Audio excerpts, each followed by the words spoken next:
Most people don't realize how much their personal information is being bought and sold every day. Data brokers are making billions, pulling details about you from public records and the internet, and then packaging and selling it, usually without your consent. That's how your information lands in the hands of scammers, spammers, even stalkers. It's why you get endless robocalls and why ads seem to follow you everywhere. That's where Aura comes in. Aura actively removes your data from broker sites and keeps it off. They also instantly alert you if your information shows up in a breach or on the dark web. But Aura goes beyond data protection. With one app, you get a VPN, antivirus, password manager, spam call protection, dark web monitoring, and even up to $5 million in identity theft insurance. All backed by 24/7 US-based fraud support. Other companies might sell just credit monitoring or just a VPN.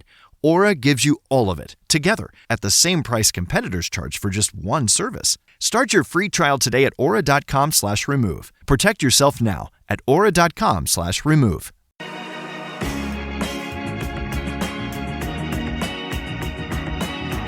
Wait. I think we need some additional accompaniment for this one. Let's try that again.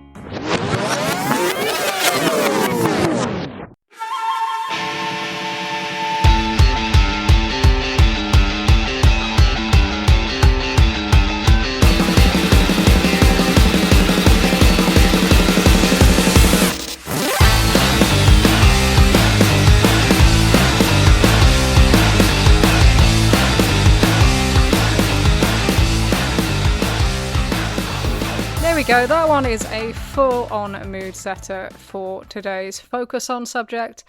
As I welcome you to another edition of the Trish and Sarah Wrestling Podcast, I am Trish, and with Sarah away this week and back next Tuesday, I've decided to fill your week with two Focus On episodes.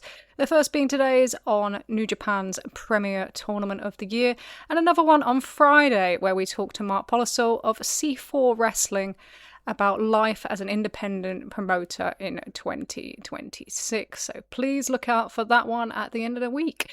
For this G1 special, I thought I'd recruit the G1 marathon man of fandom, who is attending 17 out of the 19 shows on this tour and averages over 100 shows a year since moving on and off to Japan in 2018. He is the finder of the best egg sandwich shops in Tokyo, and he is an avid Nick Khan fan. I'll let you see if you believe that or not by the end. So, Frankie, welcome to the Trish and Sarah Wrestling Podcast. Thanks for having me on. Is this your first audio? This is the first time we've exposed you to the world? Through wrestling, yes, I have spoken at a few conferences and such, so it's not exactly the first time, but I've done some live stream from conferences and things like that over time. So yeah, we'll claim the wrestling one. I'm happy enough with that. That's a pretty good start for us, but we'll steal you on that one. So you have been following this G1 around pretty much from start to finish so far. How has that been? That experience kind of been for you? Yeah, it's been fantastic. It's a lot of time and a lot of effort, especially the last weekend where it was Osaka, day off. Then it was Takamatsu, and then Hiroshima and Fukuoka, one after the other. That was a bit of effort getting between them. And also, it's extremely hot. The further south you go in Japan, the hotter and more humid it gets. So by the time it reached Sunday for me, it was just too hot, too humid. I can only imagine the performers, how they feel going through that. But I mean, it is a heavy travel schedule, and especially if you're doing like me, going between Sendai and back, Nagaoka and back, rather than staying there, getting the bus between them and that. Which a lot of Japanese fans were doing what I was doing in terms of going there and back. So, yeah, it does sound like a lot. And I think you're right. I think it gives you that a little bit more respect for their travel schedule as well. And then they've got to go in the ring for, 15, 20 minutes each night as well. Just feels insane in those venues. But how just to give people more of an idea, how many hours between each show are you looking at, and especially looking like this last weekend's run? So it depends how you would get between the places. So they would have come Tokyo to Osaka, which would have been some would take the bus, some would take the Shinkansen. So for the Shinkansen, it's 2 hours and 15. for the bus, it's about 5.5, 6. So I saw some of the refs and that who had to come back from Fukuoka for Korakuen, and they were posting yesterday, still not back, only halfway there, and things like that. And I was just like, oh wow, yeah, they'd have to drive the truck all the way back. And then between Osaka and Takamatsu, they would have gone the bus, which would have been about 3 hours. I went to Okayama and took the train, which was about an hour and a half, hour 40 between those. And then going back, I had to go back over to Okayama and then Okayama to Hiroshima. And that took about an hour, hour 40 as well. And then there's another train you take that's about 13 minutes that takes you to Sun Plaza. And then Fukuoka is another about an hour from there on the train. So for them, it would be getting to Osaka 3 hours, 2.5, and 3 hours. And then I think they all got flown back, the people who weren't part of the crew. So Yeah, I think after such, a show pretty much every day for a few days and the rest and the travel on your body, I think they can have a flight. yeah. I think they can have a flight. But let's ask some of the important questions about some of these venues. How many of them are air conditioned? Takamatsu was really hot. Yeah. That one stands out. It just stands out in general because it was in the middle of nowhere. You'd have to drive to get there. When I walked most of the way there, and then I got a train, the last part. The train had two carriages. This doesn't seem like a train that a lot of people probably take normally. Mm. The venue itself was nice, but outside there was just absolutely nothing. There was a laundromat and a car park, and it's their main venue in the city, and the city's not that small. It's 500,000 people. So, but it was really hot. Hiroshima was okay. Fukuoka is really nice. Like like if you watch Takamatsu, you can see everyone sweating as soon as they get out. And you Hmm. can watch Fukuoka and you don't get that because it's a lot nicer in there. But yeah, Takamatsu was interesting. It's the first time I've been there. So you can walk it from the city. It's not that far. It was about half an hour. But Hmm. by train, it was about 10 minutes. But I can see why it does the low attendance because you need to drive there. And by the time you finish work, right, on a Hmm. Friday and go there, have something to eat, most people will be like, oh, 6:30, it's probably a bit early. And they also had the show was very short, which was good. It was very to the point. That's not a bad thing for a run of shows on a Mm, Friday night for sure. But yeah. so obviously, yeah, you've had your share of the venues and show this tour. What do you think you see when it comes to seeing so many of these shows live that maybe doesn't always come through on TV for us watching it, in the rest of the world? Probably how passionate a lot of the fans are and how many, especially going to Sendai and Nagaoka, there were quite a few people who were doing all of it. I saw some of the key New Japan fans some of them went to Sapporo. There's a guy who goes to every show. He goes to every G1 show. He's been to every G1 show except one of the ones in the 90s. He even So, went to Dallas, it's crazy. He's been to every single one. He sits normally up the back. He does the fan photo every time. He's very passionate guy. But a lot of the fans are very passionate. Yesterday, when they did the fan photo, one of the fans brought a sign for Nakahara and was just, mm, we're so proud of you coming from Fukuoka. And it had all this text on it and the region, picture of the map, and she got a photo with him, and how much the wrestlers like giving back as well. mm, Because it's a different relationship with the fans. Like in America, it's you're a superstar, you're making millions of dollars, probably got security, you've got your bus, you've got this, you've got that. Here, the fans are like, oh, hi. And we'll just be like, oh, I saw you 15 years ago at this prefecture. and things like that. And it's more friendly. Hmm. And also the super fans are sponsors of a lot of these guys. So they'll take them out to drink when they come through the prefecture. They'll take them to a nice restaurant like TMDK has their Sendai Hamburg restaurant. And like they're very well looked after there.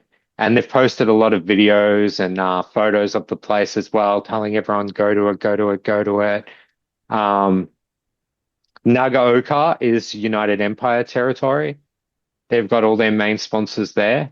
So Alum winning there now in retrospect makes a lot more sense Mm. because their big sponsors are there. When you see them all out, normally they're sponsor nights with fans. And I mean, they normally post the fans or the business owners with them and things like that. I think the main thing's the passion.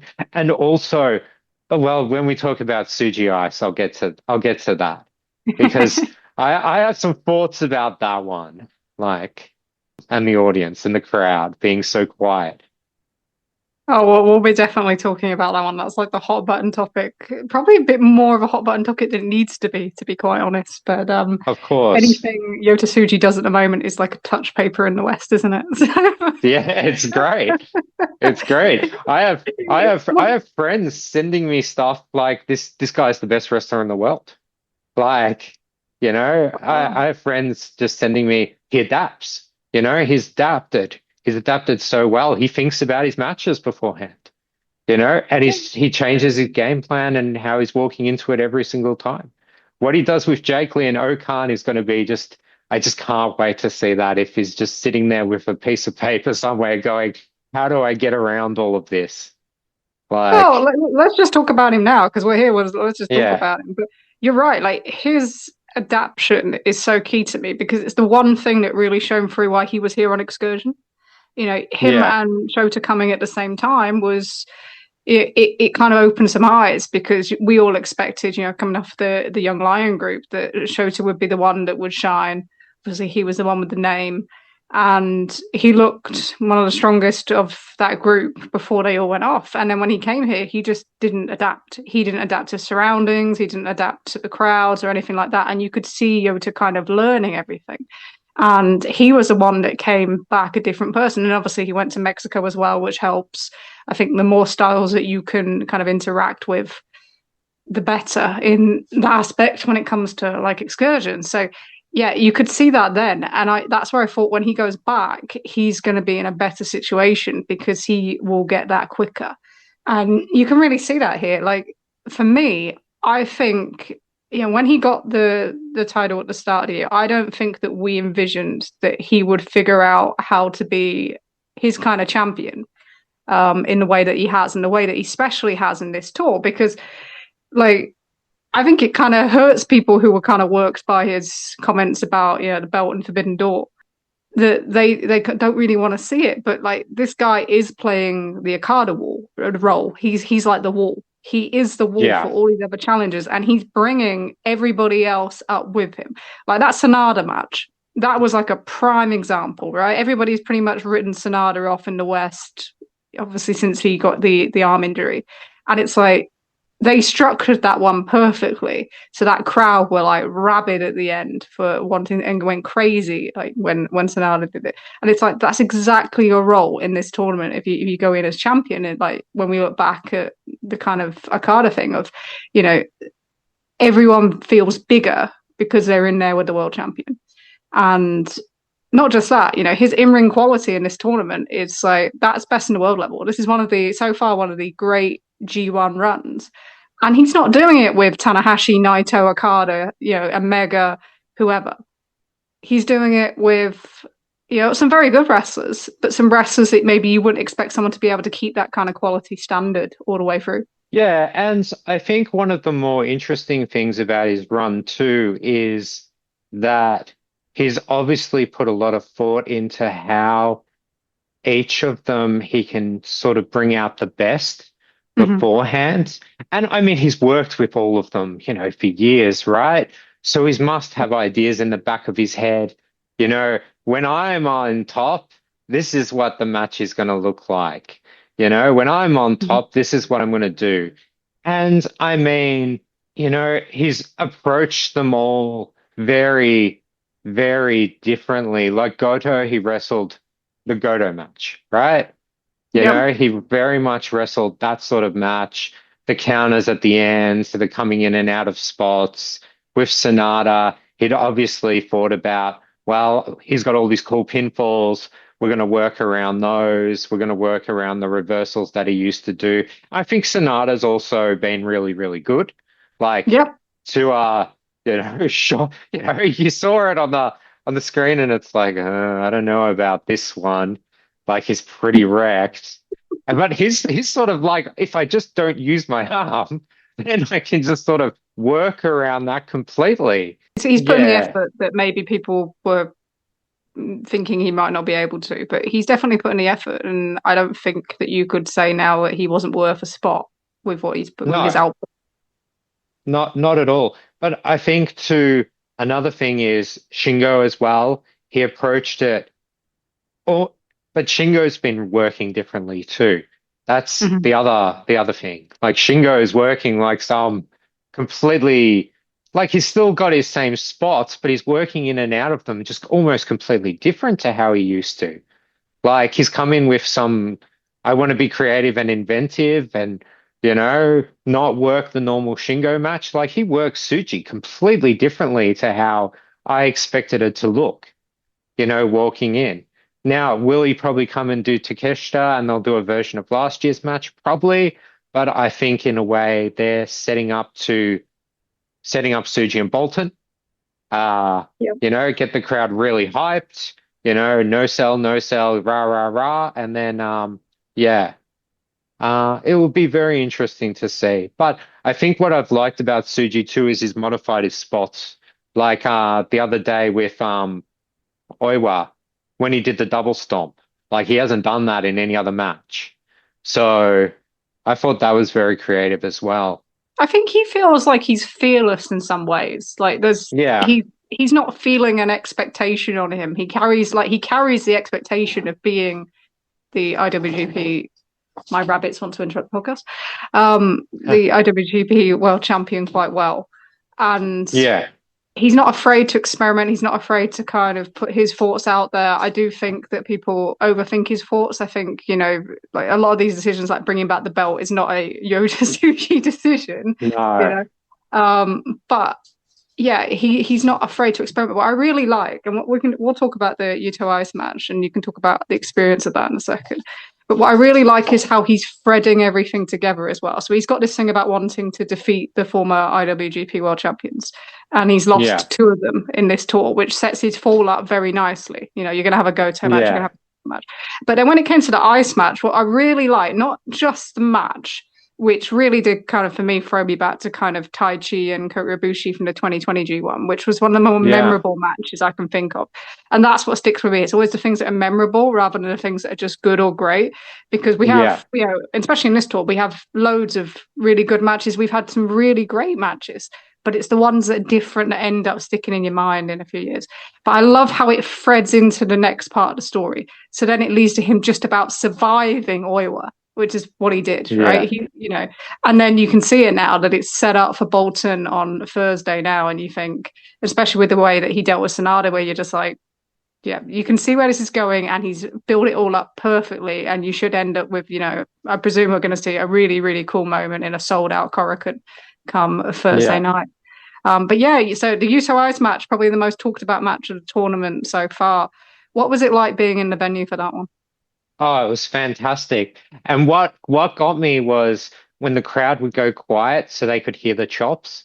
Like I heard other people talk about, oh, the crowd went quiet here and quiet there. And I mean, you're so dispositioned to waiting for the chops to happen and listening for the chops.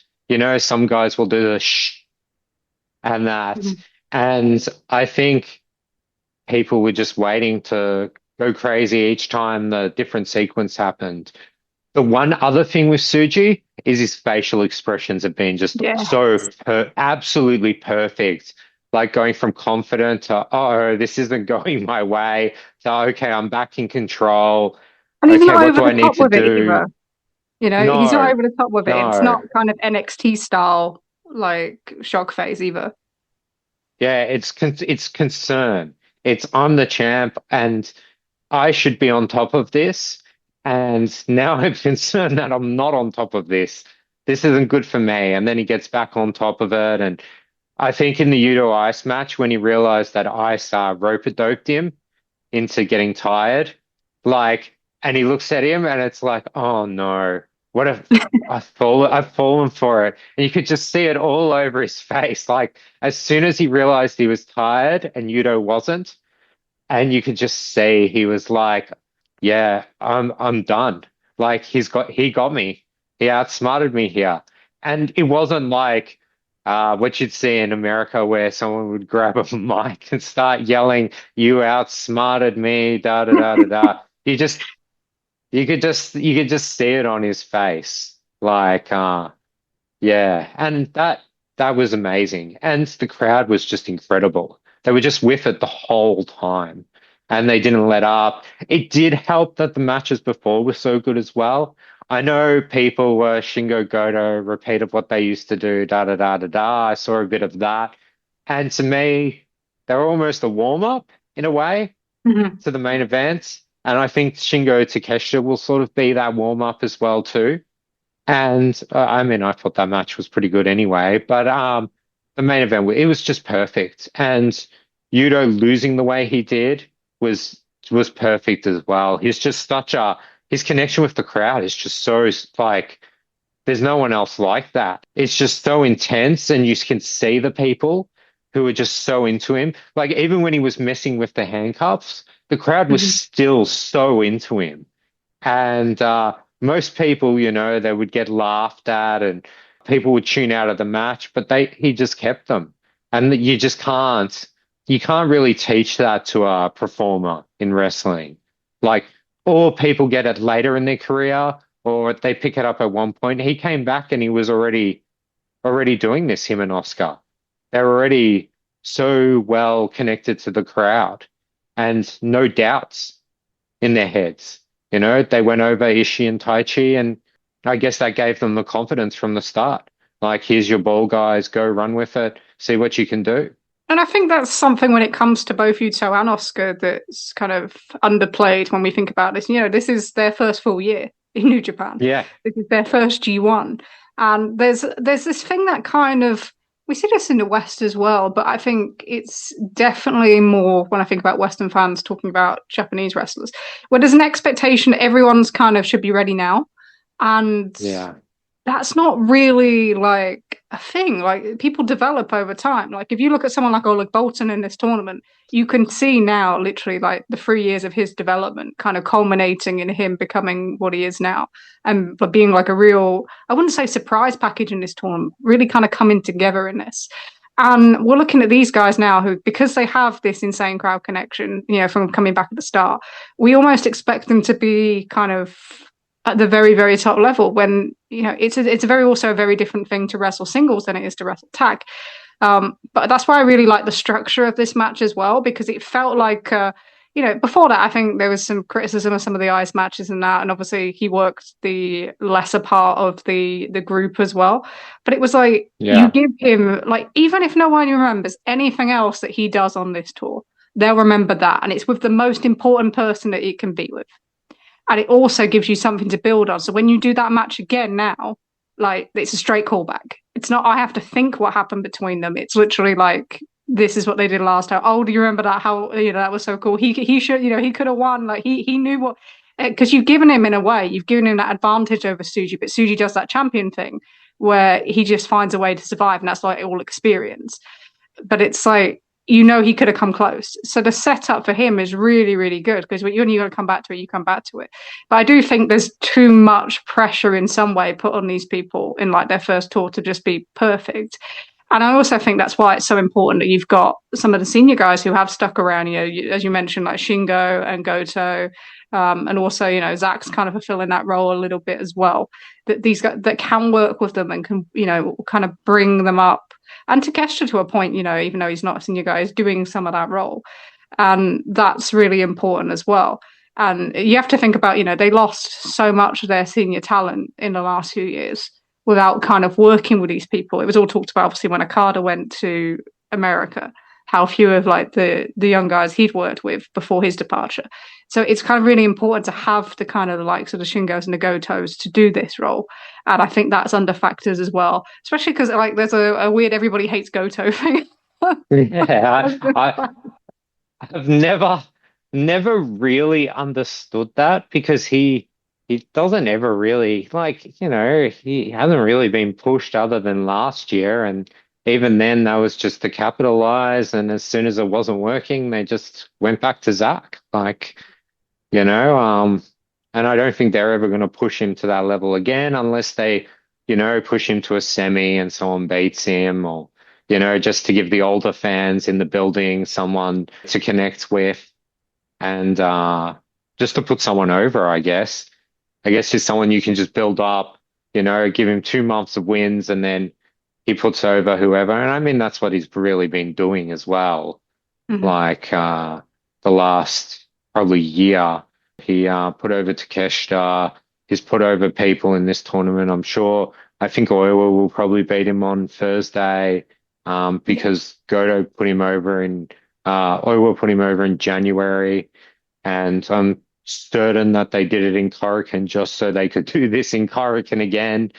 I'm pretty sure they would have factored that into their plans. I mean, they don't tend to factor hometowns or anything, but sometimes they will factor doing the same match in the same venue over again, just so people remember the first one. I wouldn't be surprised if next year Yuto versus Tsuji is one of the opening matches at Edion.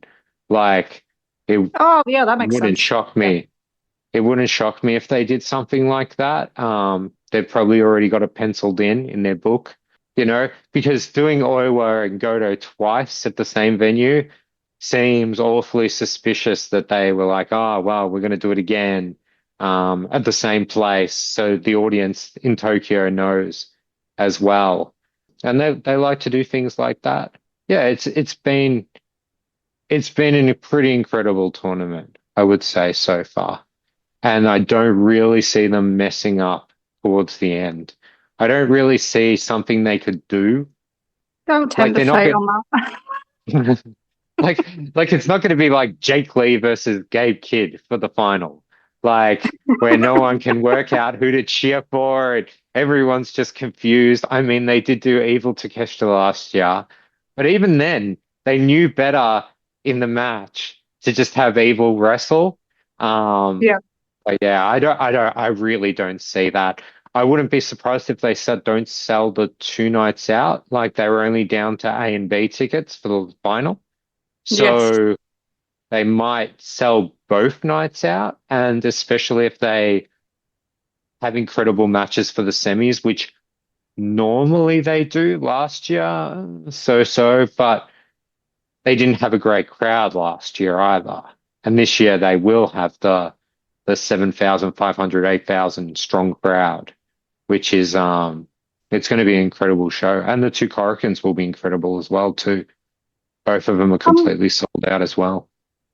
how much do you put last year down partly to not being at Ryogoku and instead being out at Ariake? It was such a pain to get there. Each time, it was just both times were so painful. There's no cover, there's no shade. You have to get a bus there. The train drops you off about 10 minutes walk, and there's no cover the whole way there. It's just a very painful place to get to. Yeah, I'd say it probably cost them at least 1,000 for each of the days, I would say.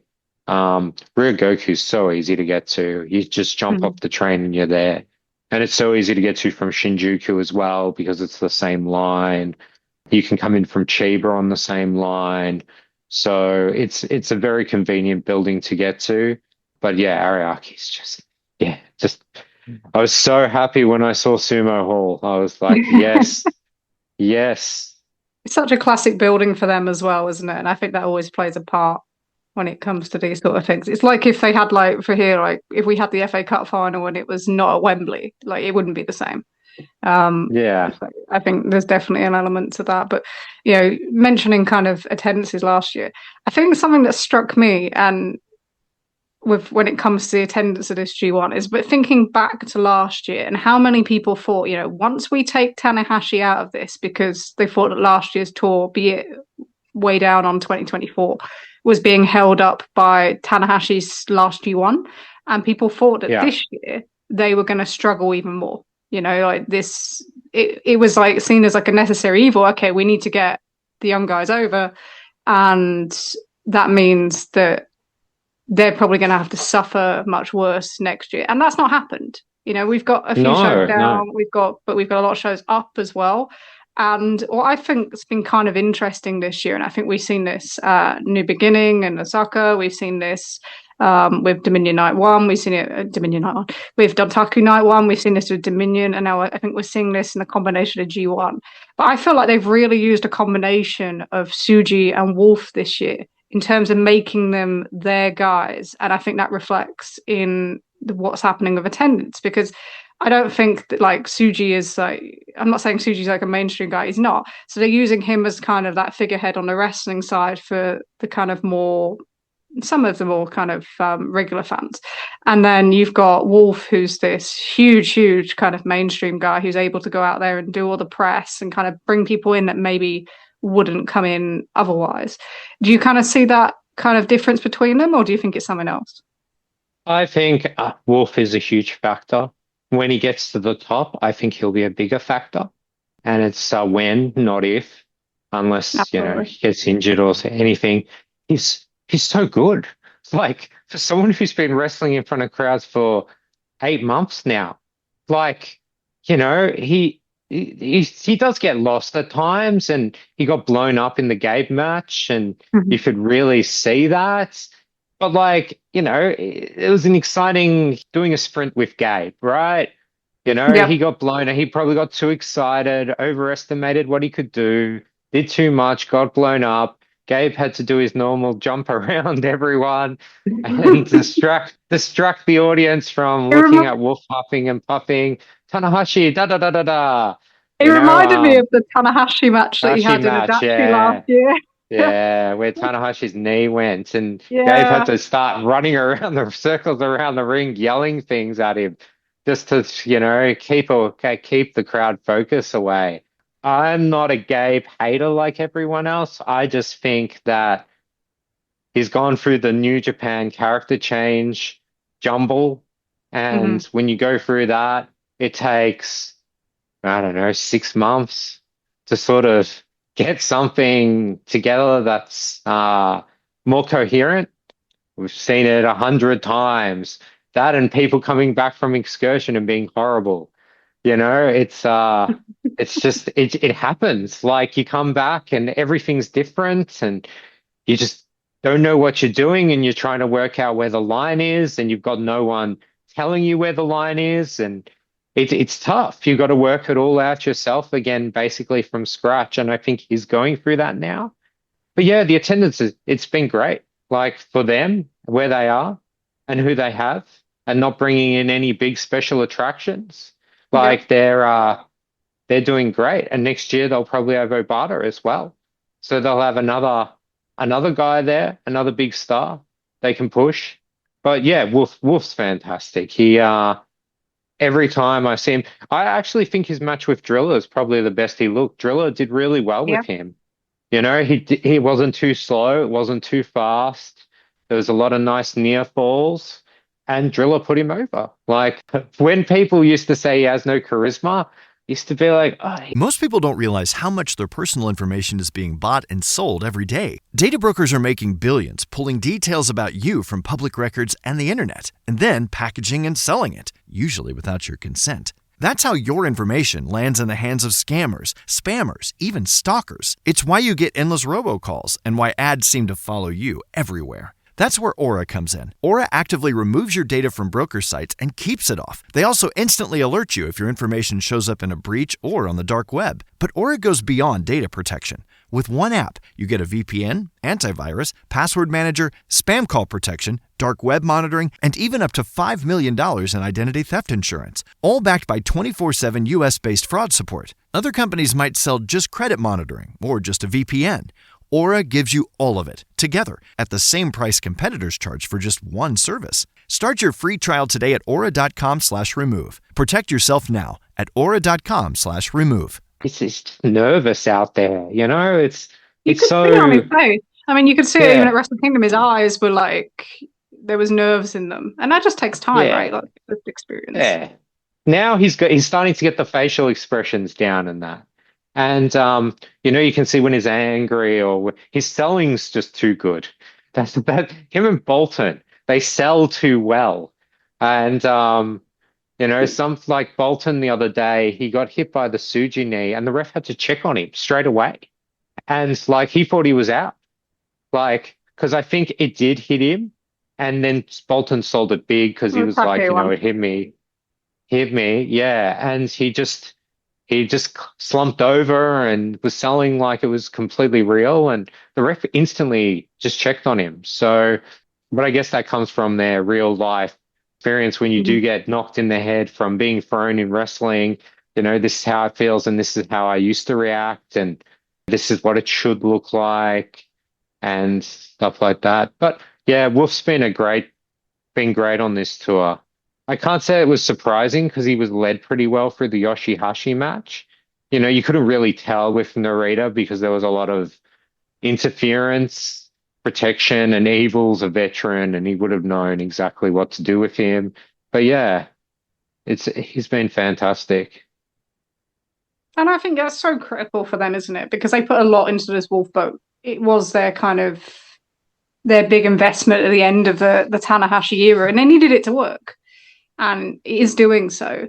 I do think he's way ahead of probably schedule in terms of what we thought he would. He's another one where, is even more so than like Yuto or Oscar because he's not been wrestling anywhere near as long. And the fact that he's this good so quickly, the fact that he can have like a match like he had, like you mentioned with Driller, or, I think you could see it, from that Yoshihashi match. It makes me think that we're probably heading like a year or a year and a half out to a major kind of Yota Tsuji Aaron Wolf match. And I think they've been very clever in kind of keeping them apart as well. And I Yeah. would probably continue to do that because I think that will become like a big, big match down the line. But he feels so critical for B Block, especially after they lost Shota Umino kind of on the first night. So I think we came into the tournament thinking that B Block would be the stronger of the two. We're kind of Yeah, surprised definitely. by the performance of A Block. How much do you think, what's happened with B Block, and especially in terms of like story strands that feel much, much stronger in A, how much do you think the loss of Shota has affected that? I think it's now no one really has a story because they were building it around Shota. Shota and Yeah. his rival Yuya, Shota and his rival Gabe, Shota and Callum rematch from the New Japan Cup, you know, Shota and Wolf even, Hontai partners. They had all these things put together. Even on the last day, Shota and Driller. They're like, remember the match at Dominion and the split crowd and let's Yeah. see what happens at Korakuen. Even the Raider, even going back to that. I think it was the Shota block, Shota and others. And I think probably the way Tsuji was in A as the emotional champion, Shota was going to be that in B, where he'd have the emotional matches, where it's showing his fighting spirit and coming back and defeating his rivals on his march to the final. He probably was going to lose a few of the early ones and then march back into where things are going. So yeah, and I think I have no idea what the final's going to be or who's going to be in it, but I think Shota Oiwa was probably going to be the final. Looking at the Mm. way things are now, I think Oiwa will beat Takeshita on the last night, and Tsuji will go through.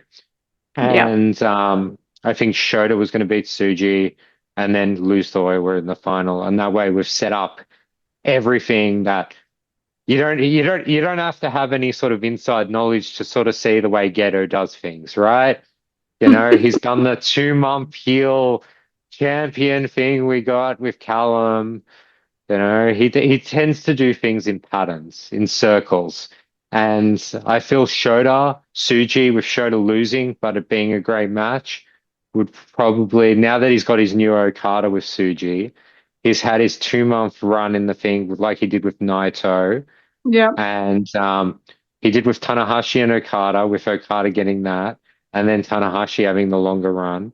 And then he does things in his little circles. So yeah, I think they were going with that. But I guess we'll see. Now that Shota's not there, who do you put in with? Who do you put in with at the final? Who's going to get the best reaction in front of the bigger crowd? Who do you want to showcase, I guess?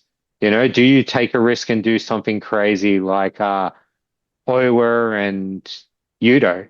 I don't think they're going to do that. I don't think Yuto has the points, and it doesn't really seem like something they're going to do, but it'll be interesting to see who they put in the final, even the final four. Do they have someone beat Narita? I don't really feel the heat on Narita is strong to the level they would normally ham fist it that he would be in the final or anything like that. Because when Evil was in those things, like the semis and that, it would always be like Evil's doing this and that and getting so much heat constantly just so he could lose. I don't really feel like they're doing that with Narita. Even Okan, I don't really feel like, I feel like they've boxed him at the moment. They've put him in a little box and you go do your thing. I don't know if that's the worst thing with the performances he's been put in, because those two names for me are the lowest performing in a tournament. You know, even below, I would put them below Jake Lee. Oh, 100%. Which I don't know if you would have said that coming in. I didn't expect miracles from either of them, but I don't think either of them have performed to the level that they can do, even if you see that as a limited sense. I think the Raider, it's the confidence, and Okan, I don't know, he just needs to be reprogrammed into what a good match is or something, or someone needs to push the pace, or someone needs to do something with him. Because everyone else is trying. Even Jake Lee's really trying. You can see he's really giving it his all, even though he's, you know, his ankle's messed up, his back's messed up, and he's still going out there and trying to work around it. And sometimes it works, like some with Bolton, and other times, like with Yuto and the handcuffs, it's a bit iffy. But yeah, I'd say Okan's easily the worst. Probably because, two, we've never really seen the glorious Narita performance. Like, we've never seen what he could really be other than with Zach. And Zach can carry anyone to anything, right? Okan, we actually have seen him be good. So yeah, that's what's more frustrating for me. It's like we know he can be better. Even if he was like 20% better, I'd have more acceptance. And the Narita's been, to me, despite the charisma limitations, I feel like now that they've toned it down and he's doing a lot more mat work, like it's not like, oh wow, this G1 is the greatest in the world, but it's more tolerable. You know, Togo just picks his spot every now and again, like the other day, and it's fine. Like it's not, I'm not sitting there going, oh, this is horrible, House of Torture, 400 people are coming. Why are we doing the first 2/3 of this 25-minute match when we all know everyone's going to run in, pull the ref, etc. at some point, which worked when Evil was doing it because he had so much charisma, but it just doesn't work with Narita. I think they've finally worked that out. Like it's taken them a while, but I think they've finally worked that one out. Yeah, and look, I always think that we look back on some of the old tours, like with a little bit of rose tinted as well. Like we forget there was a Yano. Definitely. We forget there was a Fale. We forget, like, you know, there's an Elgin. We forget some of these matches that kind of you know, they weren't the main event matches. They weren't the second from the top. So we forget them. Yeah. And like these cards have been similar, you know, structured in a lot of way. A lot of this stuff is happening earlier on in the card, you know. So you're not really seeing it. And it's just that thing that we have, that autofocus where we have to find something in everything. I think in 2026 it's slightly different, but given time, no one's going to remember those ones. And I do think, compared to last year, it feels like such a different tournament. I think for me, it definitely has been like the things that are different compared to last year. The talent that you're seeing kind of do more. I think Oira's been really exciting. Oleg Bolton has been incredible for me. And then even on the other side, yeah, we talked about Aaron Wolf already. I think Driller's put some good performances, but there's like a freshness, but there's also like a willingness to be different. So you could have your kind of your big kind of New Japan feel matches like your Goto Takeshita or Shingo Goto, all that sort of thing. But you've also kind of got all this experimentation going on, and it makes it feel fresh after years of everything kind of feeling like it was in like it felt like it was just like in a cycle, like a lockstep. We were just kind of watching the same thing over and over, and it became just at times it became like more like a slog, especially I think when they did like the 4-group thing. I hated that. I'm glad that we went back to this. But who would you say has overperformed for you, kind of the top person that's overperformed for you on this tour and your expectations going in? I thought Yuto and Oscar would take more time to find themselves as singles. Mm-hmm. I think both of them have kept it very, very simple. Jake Lee, for sure. Like, I was dreading every single night. I was like, oh no, he's gonna pull the glove out and it's gonna take 2 minutes and he's just gonna do it over and over again. And I'm gonna have to, the one thing that I don't think they ever factor in is someone going to every show. Like, like I'll always remember when Devitt turned, he would every night in that G1, he would do the same spot with the chair because they're in front of a different audience, right? You don't expect everyone to watch every night. You're trying to get your spots over in front of a new audience every night. This is the interference sport. When we come back here in 6 months and we do it again in front of this crowd, then they know what the spot is.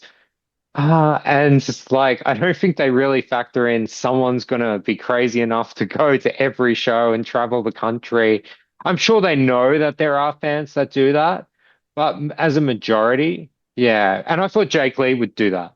I thought he'd just do the same spots every night. I'd have to watch the same thing over and over and over again, but he hasn't. He's adapted to who it was, and he's been pretty game with everyone. He took so many bumps in that Bolton match, and it's like, maybe he just decided tonight's the night I'm going to use all my bumps up in one match, and that's it. I'm going to go crazy. Maybe Bolton and Tsuji, and then with everyone else, I'm going to do stuff. But to me, his overperformed. Sonata, I thought, was going to be rough. Yeah. And I think the match with Takeshita was all right at Dominion, but I think that they haven't faced each other again, have they? No. I think that's Sunday. I think that will be better. I think Sonata was just rusty more than anything, or unsure of what he could do or what he couldn't do. Shingo's been a surprise. It's mostly been A block for me. Hanare's been really solid.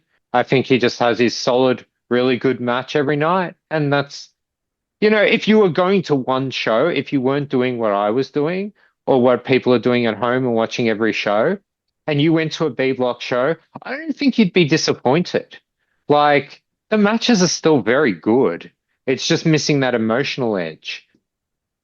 You've still got Zach out there killing it every night. Oscar is giving 100% effort. Driller's giving 100% effort. Gabe, even though he's where he's at, is still giving a lot of effort. Like he's taking some crazy bumps every day. So is Callum. Yeah, I think Callum at the moment is being down cycled in this. He's been having great matches, but I feel like they would have built him up for the Shota match more, and that would have been more of an epic and maybe his peak. Like, everyone's working hard. Even Okan in his own way, he's still been bumping pretty big most nights. I'm not praising. I'm sorry. he's just not very good at the moment. Maybe one day he'll find it. I've seen crazier things happen. Maybe one day something will click in his head and he'll be like, aha, that's it. Maybe Bushiroad will retake over and you can go back to being happy about. No, I'm kidding. Uh, Never I don't mind. see that one. Well, I went to Stardom No. last night, and the first thing I saw on the canvas was Bushi Road, and I was like, oh, I remember them. They used to own New Japan. Kadani likes to speak about it every week now, so Yeah, it's his. Oh, part of me thinks, I wonder if it's got to him, or part of me thinks, well, it's getting him a lot of media. And maybe other yeah, business probably mixed. people are saying to him, oh, you were so hard done by. You know, I had a staff member who said this to me, and he's getting attention that way. I was like, maybe he's playing it up because everyone wants to talk to him now about this evil wrestler who said, we're not cards, and just destroyed his life.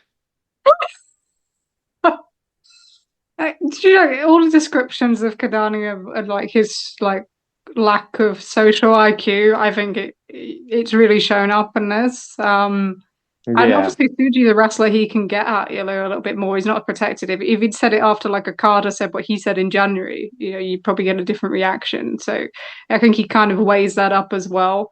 But his other comments around how his remaining businesses will succeed are just no different to what we saw from him a few years ago. yeah, it's So crazy. yeah, he's certainly an interesting individual, let's put it that way. Just on, so obviously you mentioned Newman, obviously one of the recent IWGP kind of title holders.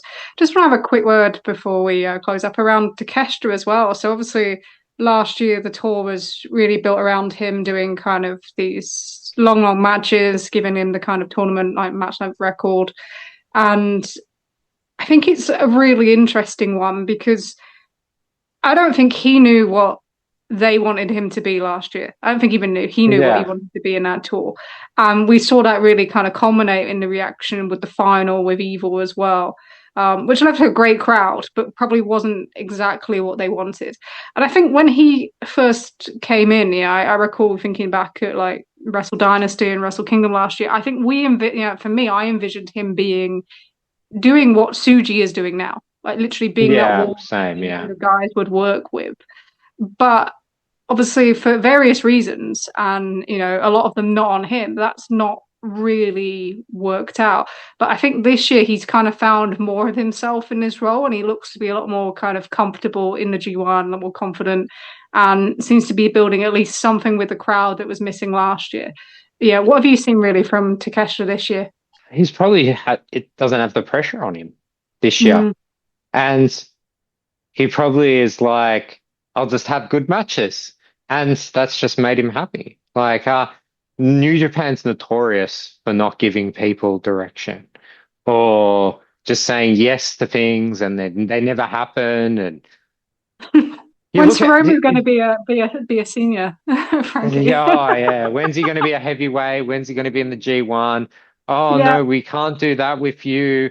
Oh, now we want to do that with you. Oh, it's too yeah, late, guys. Just he's keep out. stringing them along. Like, I just think with Shota, one of the things that I don't think I did touch on was I think next year it will hurt them maybe in tickets unless they got something more interesting planned or something gets over because now you can't trust them, right? Mm. Like they should have done something. Like I don't know what options they had, but not doing anything was probably not a good option. It's the third year in a row that they've done like not replaced. Yeah. They didn't replace Yeah. Naito, they didn't replace Gabe, and they've not replaced Shota. And yeah, I see what you mean from a live perspective. As a ticket buyer, you Yeah. they're choosing to give you less value effectively. And they're choosing like so you buy your tickets, you see the lineup, you buy your tickets out, you know who's in A and B, you're like, oh, okay, I've got a B day. And people are gonna buy tickets later. And that's gonna put Mhm. people off because people here are all so super organized, right? So Yeah. they've already planned like Wrestle Kingdom tickets will go on sale probably in 2 weeks, 3 weeks. Tickets go on sale for concerts like a year in advance. So people are just so far in advance booked out. And I think it will hurt them because they won't trust that until it gets to a week before the show, will so and so actually be there? I Mhm. don't think it will hurt them a lot, but even 5% at the numbers they're at is not. not great. And this is the Um, American problem, isn't it? This is the problem that we see in the US with the false oh, all the advertising. time. Talking about all this week, you know. Yeah, the You don't Mexico want to show. fall in. Yeah, you just don't want to fall into that hole. You know, especially in Japan with the way that people plan lives there because, you know, they have to because they don't have the same amount of kind of disposable income that you do in the Yeah. US as well. Last year, Goto, when he pulled out because of Street Fighter, they Hmm. replaced him with Tai Chi. And I don't Yeah. think anyone would have, even if the Goto fans didn't go, the Tai Chi fans would have gone. The only one who would have been really angry about that is that girl we met at Dash. Remember her? Goto's #1 fan. She was Um, wonderful. She was yeah, wonderful. very, very passionate fan. You asked Um, her, do you ask her, was it Fraser who asked her, like, what do you prefer, Fredo, like, yeah. Goto or alcohol? And she just couldn't decide. Just could She not couldn't decide. I love it. It was I'll such a great. ask you a question. Who do you think's going to win? I think it's really open now, but I would just cement Suji. I would just cement Suji. Yeah, I would give I would him too. that being the first guy, you know, since 2000 to win as champion, and I would make him even more of a barrier going into Wrestle Kingdom. That at this point, you know, like I look at all the other options, and I think you can do elevate somewhat with all of them, but I just think you get more out of that. I think that's now with Shota being out, I think that's the best option that you've got. And Who I do you think put him in with? I don't know. I've been kind of tossing that back and forth pretty much all week. Because some of the people that you would think you'd be in with, like, I thought, could they do like go all in on this kind of Gabe thing and do that? But the way Gabe's set up, I feel like he loses a couple and maybe doesn't make it. That's how that feels. Yeah, And then I was just like, do you do the Umar thing and have him lose like two finals close together and make that? I don't know. It's a difficult one. The Shota thing really kind of like shoots anything I can think of. So maybe it becomes something from A Block. But I would just go with him. I would just go with him and just go all out because I think it's working. And I think you can see it's working because he's figured out the role that he needs to be in because it's been so long since they've had a champion that can be chased. You know, I don't think they've had that since Okada. When I was thinking back through yeah, all the different reigns, like since Okada and not even like Okada in like 24, I would say like Okada in 2019, you know, that I feel like that's the last time they yeah, had a real champion to chase. So just go on with it. It's working. He's figured it out. Sorry, like the people that hate yeah. him you know, getting Will Ospreay tweet on his wedding day, but like he figured his shit out. He figured out who he is and who his role is, and now he's experimenting with how to make that work within each individual person. You know, Yeah, he is the guy. He's way more than the guy than we thought he would be. for So sure. I need to let you go because you've got to get to more wrestling, I believe. But just Yeah, before I'm we going to do, Dragon Gate. Dragon Gate tonight. There you go. Yeah, you go. The last days of Shun. The last days of Shun. Yeah, before he Um, pops up soon enough. I don't think it will be long. That would be No, perfect for Rio Goku, wouldn't it? With the big crown. I think that's exactly where they'll debut him. But I mean, it's New Japan, right? He probably won't Yeah. debut until third night of Super Junior Tag League in some small town. Nah, I don't think they'll waste this. He's It's a big too big of a acquisition. name. Yeah. It's a big acquisition. So yeah, perfect for Rio Yeah, Goku. And I think the whole strategy of having like the Tenzan retirement on the semis, I think that's just worked out so well. And then it creates like a demand for the final because if you missed out on that day, you want to go to the other one. So yeah. that's perfect strategy of using kind of retirement thing for me there, and it not being on finals day as well. Just works. But so yeah, final question. So what are the matches that left to go that you are really looking forward to seeing live? Suji Bolton on Yeah. Thursday. Oscar Callum, I think Mhm. we'll try to knock it out the park on Saturday. I'm trying to think what's next week. Wolf Zach. I was Wolf going to say Zach. your Wolves is actual That's big gonna one, be right? the be that will be the be all and end all match. There's no way they won't go out there and just have something spectacular. And it'll be slow and it'll be deliberate. That's the great thing with New Japan now. It's so slow and deliberate at times. And that just shows how well they've built this style into the crowd. That they can have matches around headlocks and arm locks and that, and the crowd doesn't even get bored at all. Like you did that anywhere else, people would be like, why aren't they doing anything? And they've really done well re-educating people with that sort of stuff. It's the way they present it as well, and the emotion it goes with the Yeah. facial expressions and stuff. It's not Timothy Thatcher I'm watching here, you know. Yeah, exactly. Are you going to be very giddy for Zach Wolf? Are Oh, you? you'll probably see me in the front row smiling my face off. Just like as soon as they come out, I just will just be, yes, yes, this is exactly what I want to watch.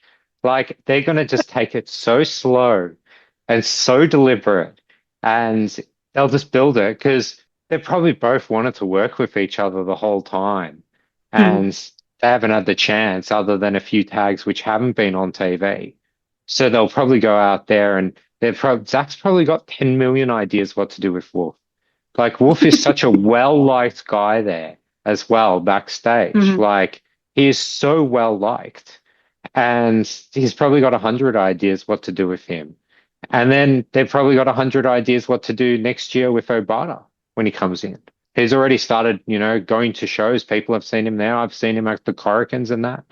And Just yeah, Frankie, just for people who might not know, who don't watch kind of much Japanese, can you just explain for our audience kind of who Abada is? top national level wrestler, not to like around probably a Bolton level. Hmm. National champion wrestler. And Nagata's son is also coming up those ranks as well. So they'll have Bolton, Nagata's son, and Obata. And Obata's huge. I Hmm. think he's like 6'3", 6'4", and he's 130 something kilos.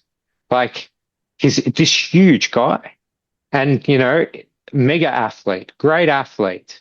And they've shown in the last couple of years they can take a great athlete and just make them just fantastic very quickly as well.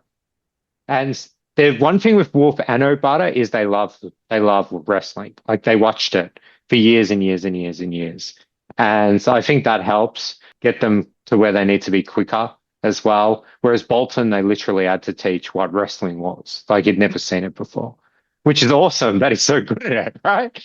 Like it's amazing that he's so fantastic and understands selling, comebacks, counters, all that from scratch. Their teaching must be just unbelievable. They definitely, the way they develop talent, on the men's side. I know you can talk similar probably about Stardom on the women's side, but the way that Yeah. they develop talent is still unrivaled in Look at most Callum. places. Yeah. Like Callum was just like when he came in, he was just a complete lost sheep for years. And now he's just, you could put him in there with anyone and he's going to deliver, and deliver on promos as well, which is, where he started. Just little by little. I always say you watch the 1% each time you see them. You see Mm. this 1% improvement. And it's like by the 100th time you've seen them over years, it's like, oh, wow, they're so good. So, yeah, I think it's probably one of my most exciting things watching New Japan or watching any company really in general is watching people develop. yeah, And this G1 has been like it's been gold for me. I'm like every day I feel like I'm just bouncing off the walls, watching somebody else reach a different level, watching someone else put a performance in yeah. that we may not expect. Seeing what Suji's doing, seeing what some of these young guys are doing, seeing Wolf being what they need him to be effectively. Yeah, it's And it's he's really learning from all exciting. these matches. Yeah, and Like, they're only going to get better, and that's where I look at next year and I think, where are we going to yeah, be next year? Because I don't think it has the fear that it did last year. I think there was a real I fear think last year, and people were scared. next year's G1 is going to be some incredible, incredible thing. Like Yuto and Oscar are going to be better. Tsuji will have the runs on the board and Hmm. probably more presence. Everyone's going to be in a better position. I was thinking about it the other day and I was just like, next year's G1's just going to be incredible. If they can get Obata up quickly, they could even put him in, you know, depending if they go the young lion route or whatever they want to do with him. So, and even someone like Zane J, like you watch him every night and he gets better and better and better each time. Like I think the Sendai preview with him and Callum versus Jackson and Zach, like you could see him being in the right spots quicker, bumping better, and it's just like, well, another year he's going to be in a different position as well. It's exciting. It's nice to be excited by Yeah, it New is. Japan because I think there's been a few years where it's been tough at times. It sure has. But, I've really enjoyed this tour. And I think we can hear through what you've been saying today, how much you've enjoyed this tour, and I'm glad that this is a tour that you got. Yeah, I know. Well, I did most of last year as well, and I did most of the year before. So I've seen the ups and downs, Sure. but they always they tend to have great main events. Like even through the downs, they seem to still they'll put Zach in there and say save the show, right? And Yeah. he'll just come up with some concept, even if it's with Okan, and just completely just kill it. Like They might not be saving Okan this year. So we will let you go, and just want to thank you for coming and doing this with me. I've been threatening a New Japan only pod for quite some time, and it's good to get you on, especially with all your kind of experience being out actually at the shows, because I think sometimes it's a bit of a different world to just watching on TV. It is. Thanks for having me on. No problem. You can come back anytime. We can always talk about my boy, as you say. Might be our boy by the end of the tour. Who knows? Yeah, no, he already is. He already is. I'm already crowing to everyone about him being the best in the world. So we're writing that case in November, mate. We're writing that case. He could well be wrestler of the year. He's a sneaky dark horse right now that probably should be a bit higher on the list. But you do one interview, and the West doesn't want to see it. But I don't think he's giving you a choice. He's not giving you a choice. Thank you very much, and we'll speak again soon. So this has been Focus On episode 2 of the Trish and Sarah Wrestling podcast, and we have been joined by our friend in Japan, Frankie, and we thank him for all his contributions today and explaining us the world of the 2026 G1.